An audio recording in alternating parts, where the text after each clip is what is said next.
My sister-in-law stole my breast milk because she couldn't produce enough, but refused to ask for help.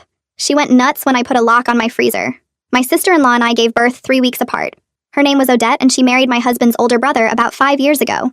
We were never close, but we were cordial at family events. When we found out we were both pregnant at the same time, everyone said it was fate, and our children would grow up like siblings. I thought maybe this would bring us closer together. I was wrong. From the beginning, Odette made everything a competition. She announced her pregnancy at my baby shower because she said she couldn't wait any longer. She complained when I chose a nursery theme similar to hers, even though I picked mine first.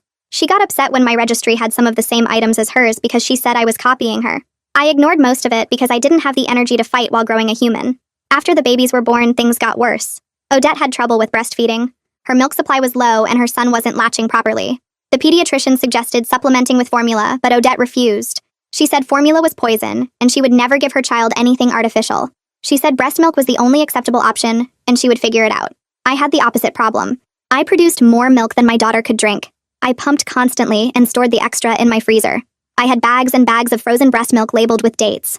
I was proud of my supply and relieved that I wouldn't have to worry if something happened and I couldn't nurse for a day or two. Odette knew about my freezer stash because I mentioned it at a family dinner.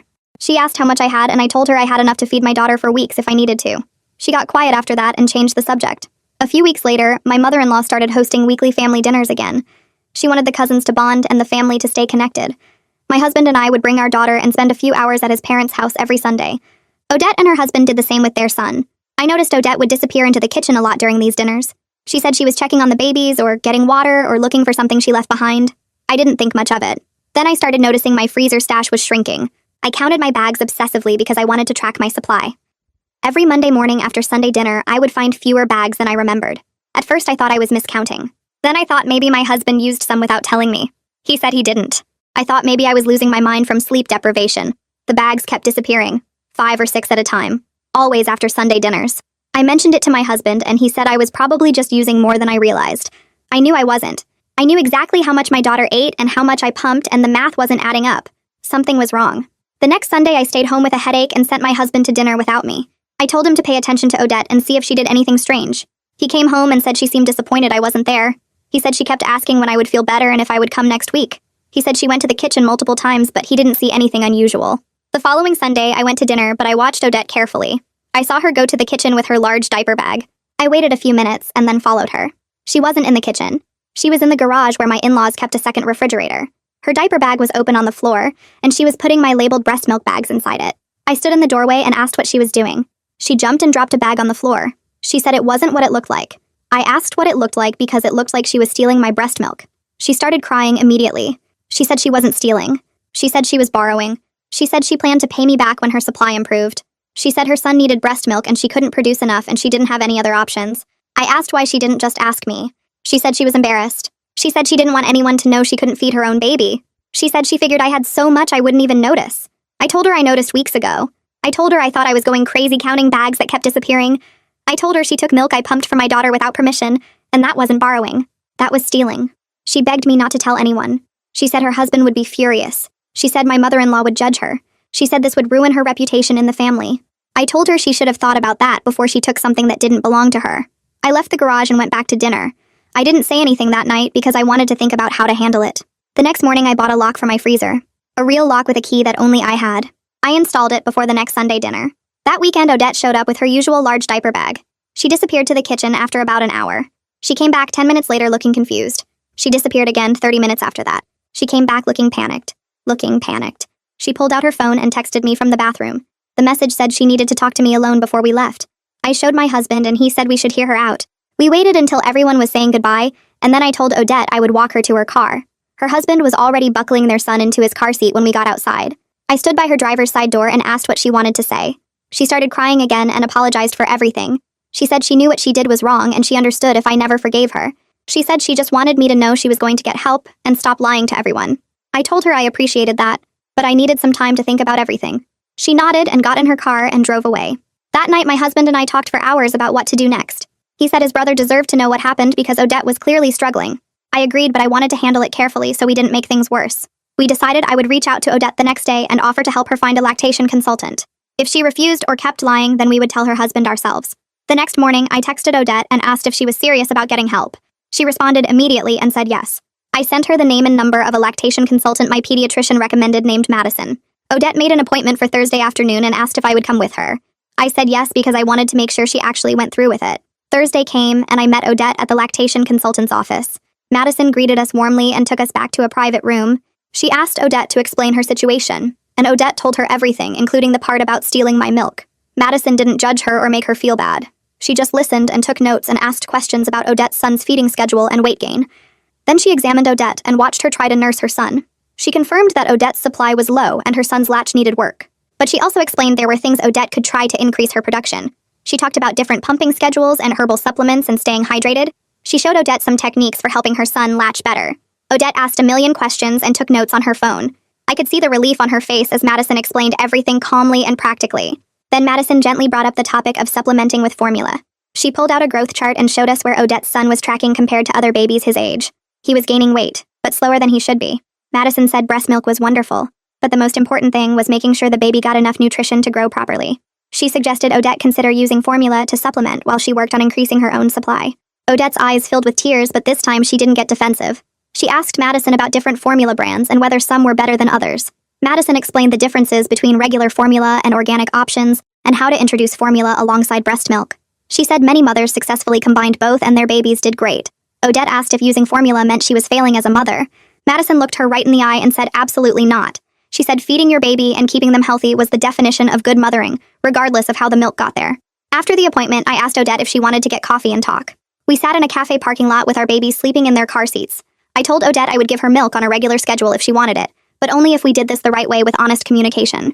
No more sneaking around or lying to family. Madison had explained how to safely store and transport donated breast milk, and I was willing to help as long as Odette was honest about what she needed. Odette started crying and thanked me over and over. She said she felt so stupid for not just asking me in the first place. She said the competition and pride had made her act crazy, and she was sorry for violating my trust. I told her I accepted her apology, but it would take time to rebuild what she broke. She said she understood, and she would do whatever it took to make things right. 2 days later, my mother-in-law called me. She said Odette's husband had called her very upset, and she needed to know what was going on. I took a deep breath and explained everything. I told her about catching Odette stealing the milk and installing the lock, and our agreement to move forward with help from the lactation consultant. I told her about Odette's struggles with supply and her refusal to use formula and how desperate she had become. My mother-in-law was quiet for a long time. Then she said she wished Odette had felt safe enough to ask the family for help, instead of resorting to theft. She said she knew Odette and I had a competitive relationship, but she didn't realize how bad things had gotten. She asked what she could do to help now. I told her the best thing she could do was support Odette without judgment, and maybe talk to her about why she felt so much pressure to be perfect. The next Sunday dinner was tense at first. Everyone knew something had happened, but only a few people knew the details. We all sat down to eat and made small talk about the babies and the weather. Then my mother-in-law stood up and cleared her throat. She said this family needed to work on communication and supporting each other instead of competing. She looked directly at Odette when she said it, but her tone was loving, not mean. She said everyone struggles sometimes, and asking for help is a sign of strength, not weakness. She said she wanted this family to be a place where people felt safe being honest about their problems. Odette stood up and apologized to everyone at the table.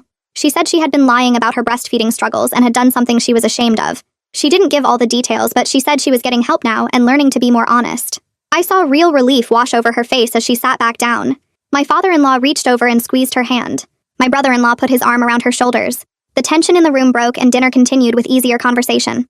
Over the next 2 weeks, Odette started using a combination of her own milk, the milk I donated to her, and formula for her son. She texted me updates about his weight gain and how much better he was sleeping. At the next Sunday dinner, she pulled me aside and told me she felt like a huge weight had been lifted.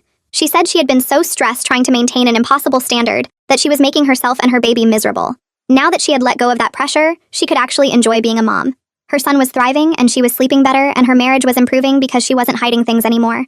My friend Alexis came over for coffee one afternoon and I told her the whole story. She listened without interrupting and then said she thought I handled everything really well. She said I was firm about my boundaries, but still offered help once Odette was honest. She said a lot of people would have just cut Odette off completely, or told the whole family right away to embarrass her.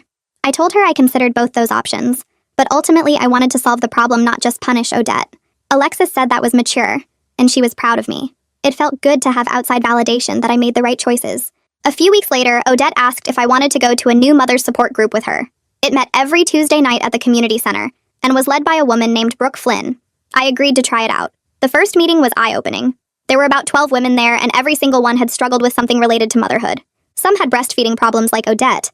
Others talked about postpartum depression or feeling overwhelmed or fighting with their partners. Hearing other women talk so openly about their struggles seemed to help Odette realize how common these issues were. She started participating in discussions instead of sitting silently. She even shared her own story about the milk theft and how getting honest had changed everything. Several women thanked her for being brave enough to talk about it. One evening, my brother-in-law stopped by my house without calling first. He said he wanted to thank me privately for forcing everything into the open. He said he had no idea how much pressure Odette was putting on herself or how much she was hiding from him. He thought everything was fine because she kept saying it was. Now they were actually talking about their problems and working on them together. He said their marriage was stronger than it had been in months because they were finally being honest with each other. He also apologized for not noticing what his wife was going through sooner. I told him it wasn't his fault, and the important thing was they were dealing with it now. Madison scheduled a follow-up appointment 6 weeks after the first visit. She weighed Odette's son and measured him and checked his development. She was pleased with his progress and told Odette she should be proud of the work she had done. Odette's supply had increased slightly with all the techniques they had been practicing. More importantly, Odette seemed genuinely happy and relaxed for the first time since I had known her. She laughed during the appointment and joked with Madison about how much easier everything felt now that she had let go of trying to be perfect. Madison said that was the real victory. 2 months passed and things between Odette and me kept getting better. One Tuesday afternoon, she texted asking if I wanted to take the babies to the park together. I said yes, and we met at the big park near her house that had the nice playground. We spread blankets on the grass under a tree and set the babies down with some toys. They were both sitting up pretty well now and could grab things and put them in their mouths. My daughter kept trying to steal Odette's son's teething ring, and he didn't seem to mind. We sat there watching them and talking about normal stuff like sleep schedules and introducing solid foods. Odette told me her son loved sweet potatoes but spit out green beans. I told her my daughter was the opposite. We laughed about how different babies could be even though they were born so close together. Nobody was competing anymore. We were just two tired moms sharing stories about our kids. I realized somewhere during that afternoon that we were becoming actual friends, instead of just relatives who had to get along at family dinners. It felt nice to have someone going through the same things at the same time. The next Sunday dinner, my mother-in-law pulled me aside while everyone else was in the living room. She said she wanted to tell me something important. She said she was really proud of how I handled everything with Odette. I asked what she meant, and she admitted she knew something was wrong between us for weeks, but didn't know how to fix it without making things worse. She said she kept hoping we would work it out on our own, but she felt guilty for not stepping in sooner. I told her it was okay, and that sometimes problems need to get really bad before people can fix them properly. She smiled and said sometimes the younger generation has to show the older one how to deal with problems directly instead of pretending everything is fine. She hugged me and said she was grateful I didn't give up on Odette or the family. A few days later, Odette showed up at my house in the middle of the afternoon without calling first. I opened the door and she was holding a wrapped package. She came inside and sat on my couch and handed me the gift. I unwrapped it and found a beautiful photo album with a dark blue cover. Inside were pictures of our babies together from family dinners and the park visits. She had printed them all out and arranged them carefully with little captions about what was happening in each photo. On the first page, she wrote an inscription in her handwriting, thanking me for helping her become a better mother and a better person. She said she would never forget what I did for her and her son.